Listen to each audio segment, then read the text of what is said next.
Hey everybody, Pastor Jim here with your daily devotional for Monday, April the 6th. And we are in the Monday of Holy Week, which is the most significant and powerful week of the year on the Christian calendar.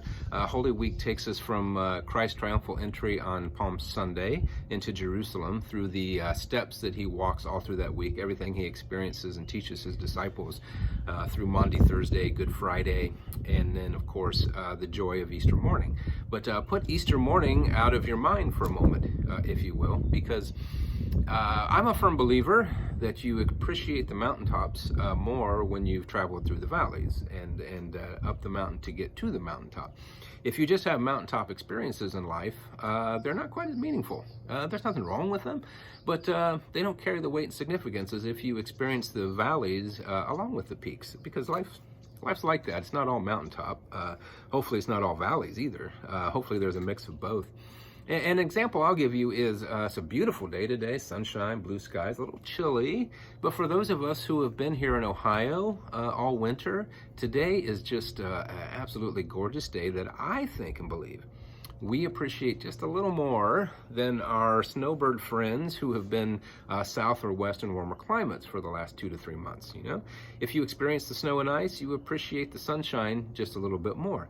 No offense to our snowbirds. I'm just saying that if you've experienced the valley of winter in Ohio, then you appreciate the peak of spring in Ohio, maybe just a little bit more. And so that's the way I look at it. You got valleys and peaks, and you have to go through one to get to the other. And to truly appreciate Easter Sunday, what you have to do is travel through this valley of this week and follow the steps that Jesus took up to his betrayal, his sham trial, and his crucifixion, and before you can get to the joy of Easter morning. And so we're going to walk that walk this week. We're going to go through Holy Week. We're going to experience what Jesus experienced in his words and in his time, and try to put the joy of Easter out of your mind, because we want to truly understand the significance of these events and the passion of Christ. Passion, the word passion of Christ equals suffering. And so the suffering of Christ this week, because it's for me and it's for you, and it's important that we understand just the depths of the love that Jesus had, that he made this sacrifice and walked this path.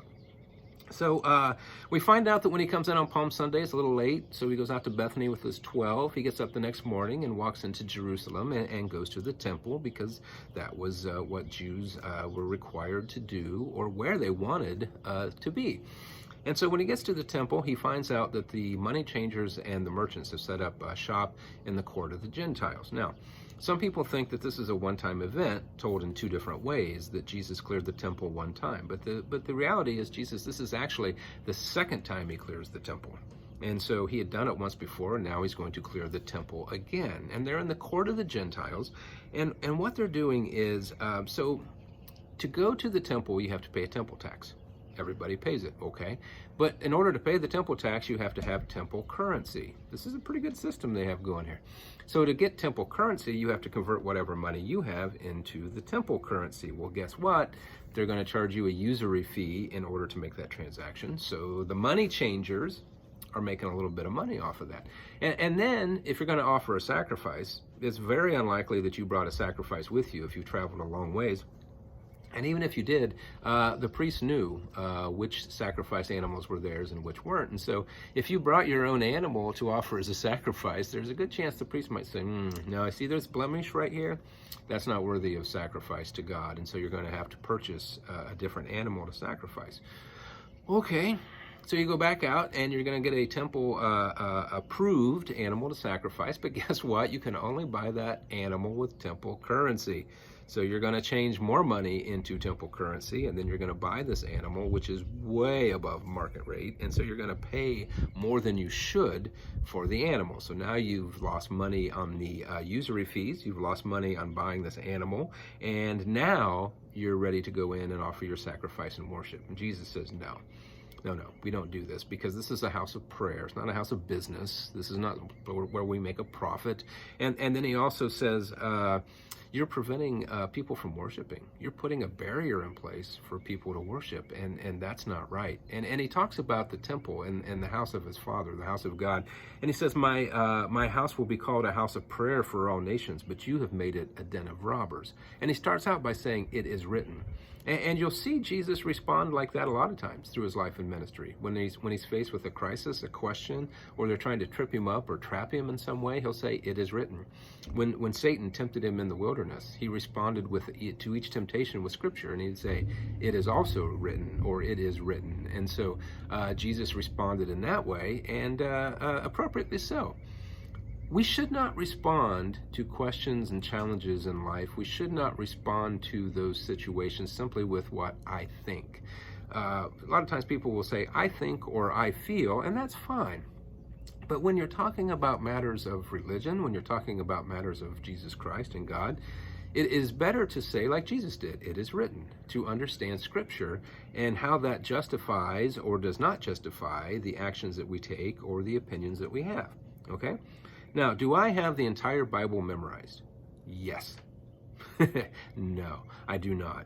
Most of my memory, most of my capacity for storage up here is taken up with PIN numbers, passwords, and the theme songs from 70s and 80s sitcoms. That's pretty much I'm full.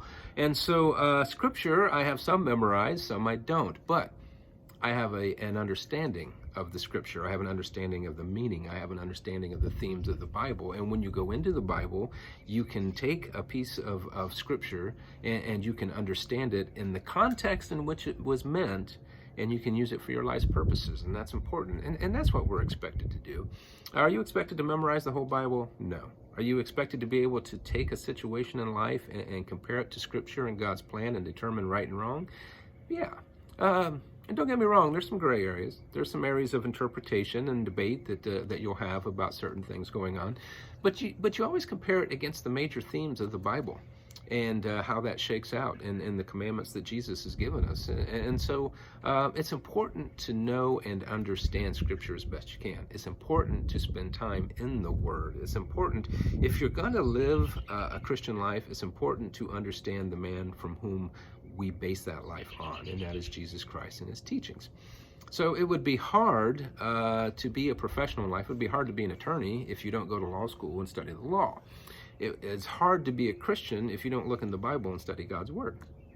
And I've had people tell me before, well, the God I believe in wouldn't say this, or the God I believe in would be that. And that's fine, but the question is, so what do you base that on?